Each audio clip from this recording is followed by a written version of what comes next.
খারাপ লাগে কি জানিস করো কি, জীবনে এই প্রথমবার জয়দ্রথের জন্মকুণ্ডলী গণনা করা হলো, আর সে গণনা করলো খনা। কিন্তু সকলে কি তার মূল্য দেবে?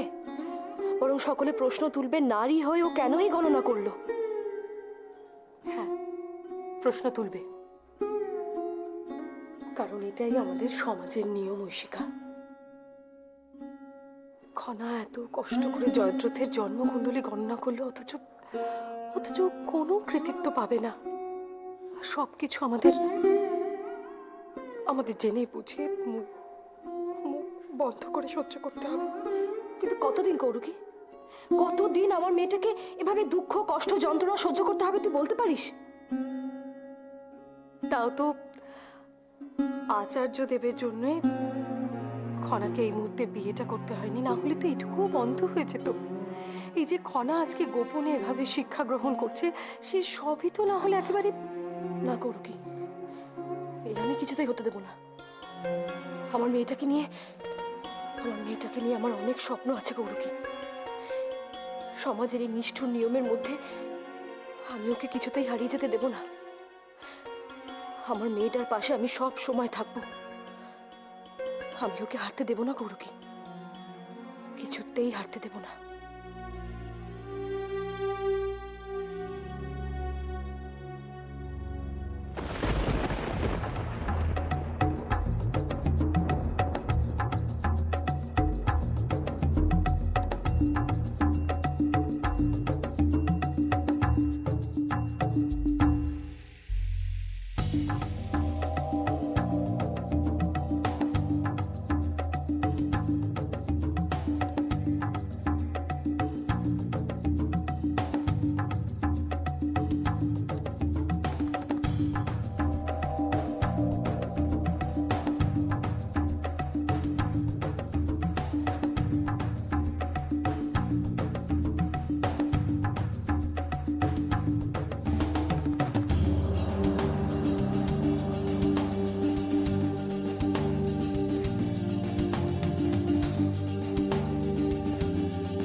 চমৎকার, দেখাই যাচ্ছে মিহির প্রত্যেকটি প্রশ্নের উত্তর দিতে সক্ষম।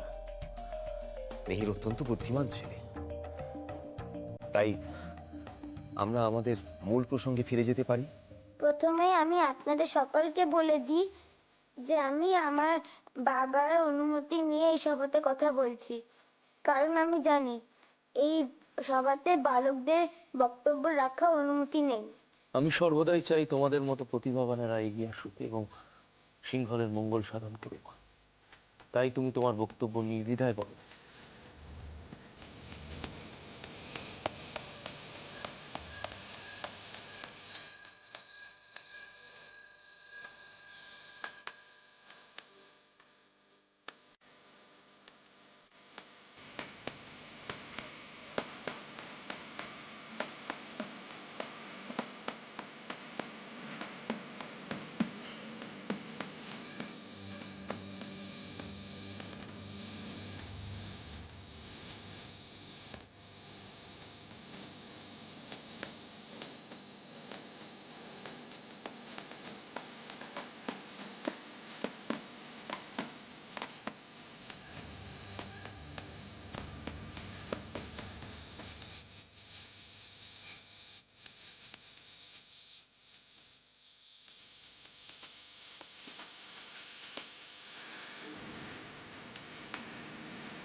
মিহিরের হাতে উপপ্রধানমন্ত্রীর জন্মকুণ্ডলী আছে।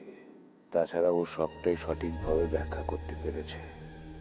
যদি আমি এর ব্যাখ্যা নিয়ে প্রশ্ন তুলি, উপপ্রধানমন্ত্রীর জন্মকুণ্ডলী নিয়ে একটিও মিথ্যে কথা বলার চেষ্টা করি, তাহলে মিহির সবকিছু জানিয়ে দেবে আচার্যদেবকে। তখনই আমার মিথ্যেটা বেরিয়ে আসবে। না, এটি করা যাবে না এক্ষুনি। কি রাজ্যোতিষ মশাই, হুম? কি ভাবছেন? মিহিরের বক্তব্য নিয়ে আপনার কি কিছু বলার আছে? না মহারাজ, মেয়েরের যুক্তি অকাঠ্য। ওর মতন বালকের সঙ্গে আলোচনা করাও অত্যন্ত আনন্দের। তাহলে এই সিদ্ধান্তই গৃহীত হলো যে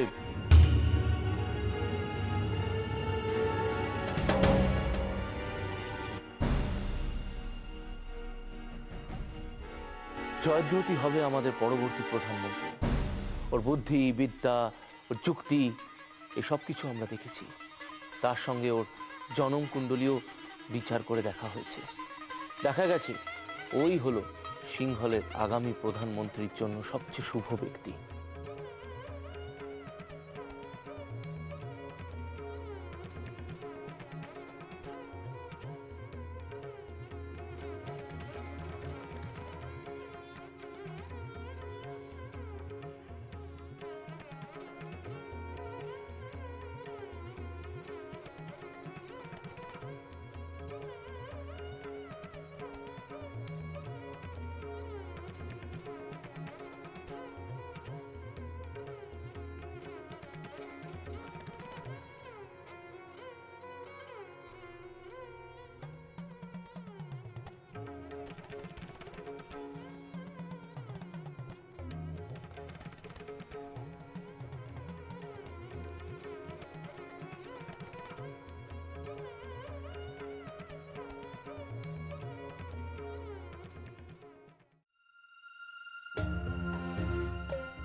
কে কে রাজিমা, কি হয়েছে? আরে আরে কি হয়েছে আমাকে বলুন। ছাড় আমাকে, ছাড়, আমার মাথা ঘুরছে। কি হয়েছে? কি হয়েছে? কি হয়েছে? কি হয়েছে? রাজিমা, আনন্দ। রাজিমা, আমরা পেরেছি জয়নকে প্রধানমন্ত্রী করতে। রাজিমা, আমরা পেরেছি, আমরা সক্ষম হয়েছি রাজিমা। আমি জানতাম খনা, এই কাজে আমরা ব্যর্থ হতে পারি না। ঈশ্বর আমাদের দিক থেকে মুখ ফিরিয়ে থাকতে পারবেনই না। তবে মেয়েরা আমাদের চূড়ান্ত সাহায্য করেছে। সে তো করবেই। আমরা যে সত্যের পথে, ন্যায়ের পথে আছি। খনা, খনা, একটা কথা মনে রেখো, তোমাকে সব সময় সত্যের পথে অবিচল থাকতে হবে। মনে থাকবে তো?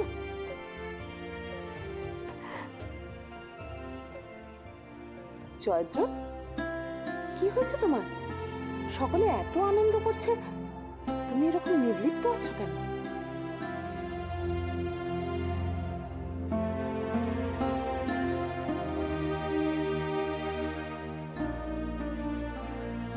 রাজিমা, আমার এই পদোন্নতি সবাই ভালোভাবে গ্রহণ করবে না। উপরন্তু মহারাজ এবং দিদির ওপর নানা সমস্যার ঝড় আসতে শুরু করবে। এ কথা ভেবেই আমি... জয়ন, তুমি এত চিন্তা করছো কেন? আমরা সত্যের পথ থেকে চেষ্টা করছি বলেই তো আজ সাফল্য পেয়েছি। দেখেছো জয়দ্রথ, খনা কিরকম বুদ্ধিমতী হয়ে উঠেছে। তা তো অবশ্যই। আর এখন এই কথাও বলা যায় যে খনা আমাদের ভবিষ্যৎ পরিকল্পনাও করতে পারে। পরিকল্পনা কিনা জানি না, নিজের মধ্যেকার সত্য নিয়ে যদি চলে যায় তাহলে অবশ্যই সাফল্য পাবে। বাবা, খনা তুমি তো দেখছি একেবারে... বেশ বুদ্ধিমতী হয়ে উঠেছো। সত্যি খনা, তোমার প্রতিভায় আমি মুগ্ধ। দেবী জাহ্নবী, রাজসভায় আর কি প্রয়োজন বলুন তো? আপনি কি এই কথা বলতেই এখানে এসেছেন? আর কি বলবো বলুন তো? এইটুকু একটা কন্যা পরিকল্পনা করে কারুর ভাগ্য গড়ে দিচ্ছে, কারুর ভাগ্য ধ্বংস করে দিচ্ছে, তাহলে মন্ত্রিসভার আর কি প্রয়োজন? এ আপনি কি বলছেন? যা বলছি ঠিক বলছি। দেবী জাহ্নবী, আপনাকে আমি বলেছিলাম না, এই প্রাসাদে কেউ কেউ জ্যোতিষবিদ্যায় খুব পারদর্শী হয়ে উঠছে। কথাটা মিলে গেল তো? আপনি রাজিমাকে এভাবে বলছেন কেন? খনা দাঁড়। দেবী গোদাবরী, আপনার কথা যদি মেনে নিতে হয় তাহলে খনা পরিকল্পনা করছে এবং তাতে সে জ্যোতিষবিদ্যা ব্যবহার করছে। যদি তাই হয় তাহলে তো এটাও মানতে হয় যে জ্যোতিষবিদ্যা ব্যবহার করা যায় ষড়যন্ত্রের কাছে, তাই না? আমি তো সে কথা বলিনি। বলেছেন, নিজের অজান্তে বলে ফেলেছেন। দেবী গোদাবরী, আপনার কাছ থেকে কিন্তু খনা সত্যি অনেক কিছু শিখতে পারে, বিশেষত ষড়যন্ত্র বিষয়, তাই না?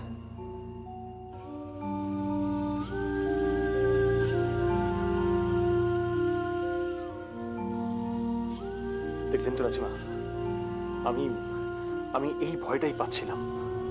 এবার দেখবেন ঝড় আরো বাড়বে। বারুক, আমাদের খনা তো আছে, সব রকম ঝড় থেকে আমাদের সকলকে রক্ষা করবে। চেষ্টা করবো রাজিমা। না, চেষ্টা নয়, তোমাকে পারতেই হবে। তুমি সত্যের পথে জয় লাভ করবে, বুঝতে পেরেছ? কখনো এ পথ থেকে সরে দাঁড়াবে না, নিজের ওপর কখনো কোনো দিন নিয়ন্ত্রণ হারাবে না। আমাদের সকলের স্বপ্ন ভঙ্গ তুমি করবে না, তুমি সফল হবে। কথা দাও খনা, তুমি পারবে। চেষ্টা করবো রাজিমা, আমি জয়লাভ করবই।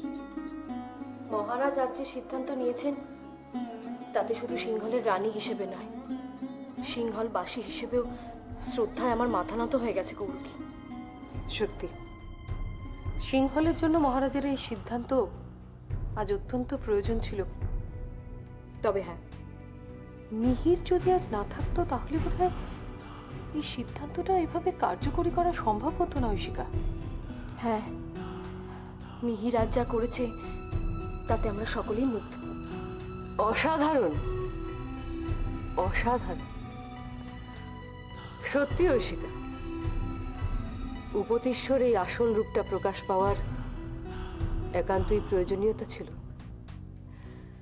তোমাকে সামনে রেখে ও আজ যা করলো তাতে ওকে ধিক্কার জানাতো আমার ঘৃণাবোধ হচ্ছে। রাজৌরি, ভুলে যাবেন না আপনি সিংহলের মহারাজের সম্বন্ধে কথা বলছেন।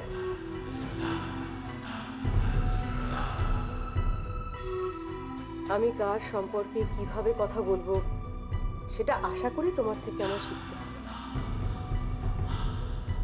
সিংহলের আজ অত্যন্ত দুর্ভাগ্য যে এইরকম ব্যক্তিত্বহীন একটা রাজাকে পেয়েছে, একজন স্ত্রৈণ মেরুদণ্ডহীন রাজা। কোন ষড়যন্ত্রের খেলায় মত্ত হয়েছেন আপনি রাজৌদি? জয়দ্রথ আজ প্রধানমন্ত্রী হয়েছে বলে আপনার এত ক্ষোভ? ছি! নিজের সীমা অতিক্রম করার চেষ্টাই করো না ঐশিকা।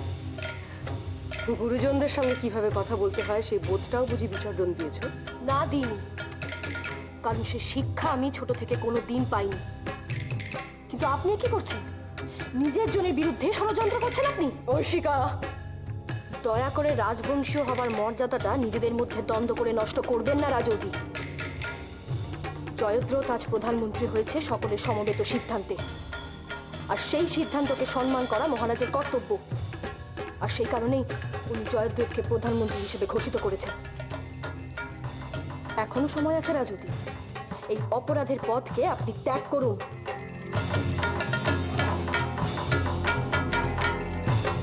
এর জন্য অনেক মূল্য তোমাকে দিতে হবে ঐশিকা। আর শুধু তোমাকে নয়, উপতিষ্য, খনা, সকল।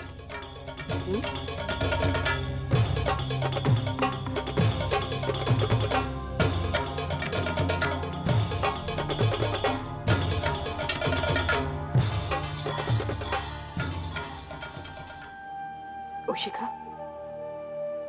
না না, তুমি এভাবে চোখের জল ফেলে শুধু শুধু নিজের মনটাকে ভারাক্রান্ত করো না ঐশিকা। আমি আর চোখের জল ফেলবো না গৌরকে। আমার ভাই তার যোগ্য সম্মান পেয়েছে, তাতেই আমি খুশি। রাজকুমারী খনার এত ক্ষমতা যে প্রাসাদের বিভিন্ন বিষয়ে সিদ্ধান্ত নিতে পারে। ওইটুকু একটা মেয়ে প্রাসাদে ওর নিকটজনদের এভাবে রক্ষা করে চলেছে। না, আমি থাকতে ওর জয় এত সহজে কিছুতেই হবে না। অসহ্য, একেবারে অসহ্য। আপনি ভাবতে পারবেন না মাসুমা, ঐশিকার দুঃসাহস দিন দিন কোথায় গিয়ে পৌঁছেছে। কেন, কি হলো আবার? কি হলো মানে, আজ যেভাবে ঐশিকা আমার সাথে কথা বলেছে, আমি এতদিন হাতের পুতুল হয়েছিল, আর আজ হঠাৎ পরিপূর্ণ নারী হয়ে ওঠার চেষ্টা করছে।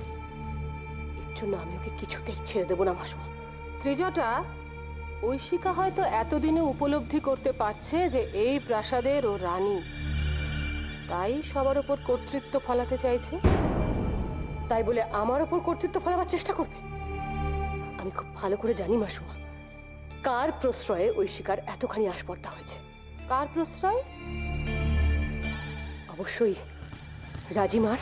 ত্রিজটা, তুমি কিন্তু আবার একইভাবে ভুল বুঝছো। কেন, কি ভুল বুঝলাম? তোমার আসল শত্রুটা কে তাকে আগে চিহ্নিত করতে শেখো ত্রিজটা। কার কথা বলছেন? খনা, রাজকুমারী খনার কথা বলছি।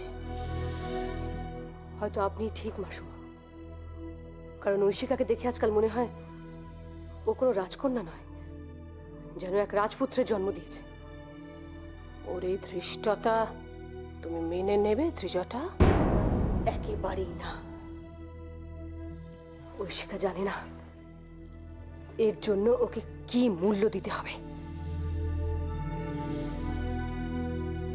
ত্রিজটা, যা করার খুব দ্রুত করতে হবে, না হলে রাজকুমারী খনার মহত্ব এই প্রাসাদের দাবানলের মতো ছড়িয়ে পড়বে। আপনি বলুন না মাসুমা, কি করলে ঐশিকা আর খনাকে উচিত শিক্ষা দেওয়া যায়? খনার দুর্বলতম জায়গায় যদি আঘাত করা যায়, তাহলেই তো সব সমস্যার সমাধান। অর্থাৎ